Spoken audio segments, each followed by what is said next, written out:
परेशानी होगी सिलेंडर के लिए गैस एजेंसी अब लोग पहुंच रहे हैं। सप्लाई करने वाले डिलीवरी करने वालों का बड़ा आरोप है कि हमें गैस एजेंसी वाले ब्लैक करने के लिए कह रहे हैं, नहीं ना तो हमें तनख्वाह मिलती है ना ही कोई सुविधा, और ऊपर से हमें ब्लैक का दबाव डाला जा रहा है। गैस सप्लाई ठप है, लोगों को मजबूरन गैस एजेंसी के पास गैस लेने के लिए भटकना पड़ रहा है। घर नहीं जा रहा। दिक्कतें यहाँ पे सप्लाई करने में लड़कों को बहुत आ रही है। ना लड़कों को हमारे ESI सुविधा उपलब्ध है, ना PF उपलब्ध है, ना तनख्वाह उपलब्ध है। सिर्फ 8 रुपए सप्लाई देते हैं। अब इसमें 8 रुपए में लड़के कैसे काम करें? पर्ची लगा के उनका पेट नहीं भरेगा, कोई तनख्वाह नहीं, कोई कुछ इनको नहीं मिलता है। इसलिए लड़कों के ऊपर बहुत शोषण किया जा रहा है। गैस एजेंसी मालिक शोषण कर रहे हैं। अगर इसके ऊपर कोई आवाज उठाता है तो लड़कों को काम से निकालने की धमकी देते हैं। तो हम यही आग्रह करते हैं सरकार से भी और इंडियन ऑयल से भी कि लड़कों का वो जो भी हक है, जो गवर्नमेंट दे रही है तनख्वाह, उनको तनख्वाह और ESI PF देने की कष्ट करें।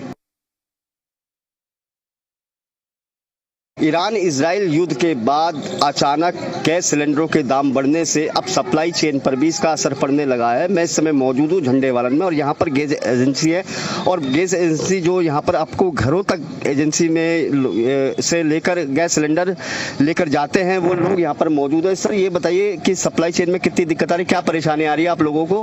भाई साहब, होली के बाद आज तक कोई सप्लाई नहीं हुई। जिनके यहाँ माल भी आया उन्होंने सप्लाई नहीं दिया। कस्टमर बहुत परेशान कर रहे हैं। फिर हम डिलीवरी मैन हैं, ठीक है, डिलीवरी मैन होने के बाद भी कस्टमर हमको परेशान करता है क्योंकि मालिक को तो जानता नहीं है। मालिक को बाद में करता, पहले हमसे परेशानी होती है। तो इसलिए वजह क्या है? वजह ये है कि रेट बढ़ा है। रेट बढ़ने के बाद इनका सर्वर नहीं चला है। तो कहते हैं हमारा सर्वर नहीं चला। फिर उसके बाद 3 दिन से सप्लाई नहीं हो रही थी। अभी आज सप्लाई चालू किए हैं, खाली पर्ची, ठीक है। अब क्या पोजीशन है, क्यों नहीं करवा रहे थे, ये तो हमको भी नहीं बताया ना, हमें पता है इस चीज का। फिर ऐसे में तो लोगों की परेशानियां बढ़ जाएंगी। जब परेशानियां बहुत बढ़ रहे हैं सर। परेशानी तो पूरे कस्टमर आगे सवेरे भी गाली गलौज करते हैं। भाई कस्टमर है तो करेंगे क्योंकि उनके घर में भी दिक्कतें हैं। सप्लाई तो कल से ही नहीं हो रहा है, माल ही नहीं आ रहा है। माल तो एक गाड़ी आती है वो भी खड़ी रहती है। कहते हैं कि ये काम सिर्फ पर्ची लगा। हम लोग पर्ची लगा के क्या करेंगे जब हम लोग को कुछ मिलेगा नहीं? तो कुछ मिलता नहीं आप लोगों को? कुछ नहीं मिलता है, कुछ नहीं मिलता है। बोलते हैं ऐसा करो तब मिलेगा। सब बताओ, मतलब एजेंसी की तरफ से क्या आपको नहीं मिलता? क्योंकि ये तनख्वाह नहीं मिलता। हम लोग कस्टमर से क्या 8 रुपए का देते हैं, कुछ क्या देते हैं, इसलिए हम लोग सप्लाई बंद कर रखे। जब हमें लोग तनख्वाह देंगे तब काम करेंगे। दिक्कतें यही है सर कि कभी तो लोड नहीं आता और कभी लोड आता है तो ये सब कोई पता नहीं, कहते हैं कि सर्वर डाउन है या कोई पर्ची नहीं निकल रही है या मैडम वहाँ से इंडियन ऑयल से पर्ची को दाब रखी है। पता नहीं ये झूठ बोलते हैं कि सही बोलते हैं, उसमें कुछ हमारे सबको समझ में लगभग 30 किलोमीटर दूर से हम सब कोई सुबह आ जाते हैं 8-9 बजे। उसके बाद वहाँ बताते भी नहीं है। यहाँ आने के बाद बताएंगे कि आज तो माल ही नहीं आएगा, ये नहीं होगा, वो नहीं होगा। हमारा सबका दिमाग खराब कर देते हैं। मैंने 2 तारीख को सिलेंडर बुक कराया था और 3 को मैं डिलीवरी के लिए खुद यहाँ पर आई क्योंकि त्योहार का टाइम था और मुझे इमरजेंसी था। यहाँ से इनका स्टॉक आया नहीं, इन्होंने कहा स्टॉक हमारा आया नहीं है, तो ब्लैक में भी नहीं मिल रहा था हमें सिलेंडर उस टाइम पर।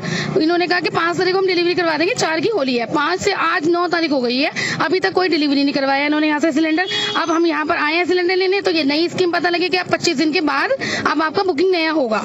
तो सर ये बताइए ना, हमारे 12 सिलेंडर होते हैं साल के अंदर, तो 25 दिन के बाद अगर हम बुक कराएंगे, आज हमने सिलेंडर डिलीवरी हो रहा है हमारा आज 9 तारीख को, अब 9 के बाद अगर हम 25 दिन के बाद कराएंगे तो हमें साल में 12 सिलेंडर मिलेंगे नहीं हमें, क्योंकि कभी हमारा सिलेंडर 10 को खत्म हो जाता है, कभी 12 को खत्म हो जाता है, कभी 24 को खत्म हो जाता है। लोगों को दिक्कतें हो रही है और खास तौर से अब दिक्कतें जब से आ रही है, जब से गैस सिलेंडर के दाम बढ़े, तो कहीं ना कहीं लोगों को परेशानी का सामना यहाँ पर करना पड़ा है।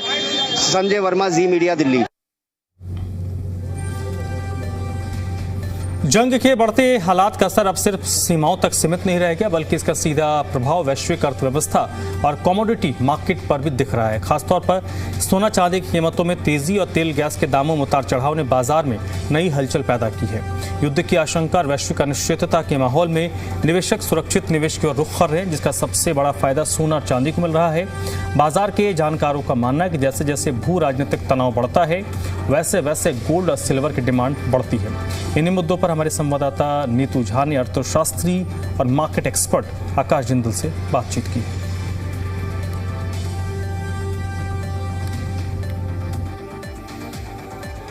जहां तक सोने चांदी की बात है, सोने और चांदी के दाम यहां से बढ़ने की संभावना है। कारण क्या है? डॉलर इंडेक्स की अपनी स्थिति है, बट वॉर बहुत इंटेंसिफाई हो रही है, वॉर का पेस बढ़ता जा रहा है और जिस तरह की वॉर ये है इसमें सेफ हेवन एसेट बाइंग आगे चल के होगी। तो मेरे हिसाब से वॉर, क्योंकि अब 2 हफ्ते तक और चलने की संभावना है और इस वॉर की वजह से बहुत मेजर डैमेज हुआ है ग्लोबल इकोनॉमी को। दर्शक इसे रशिया यूक्रेन वॉर के साथ कंपेयर ना करें, वो इसके मुकाबले में वहाँ डैमेज बहुत कम था। तो यहाँ गोल्ड और सिल्वर प्राइसेस यहाँ से 10% और बढ़ने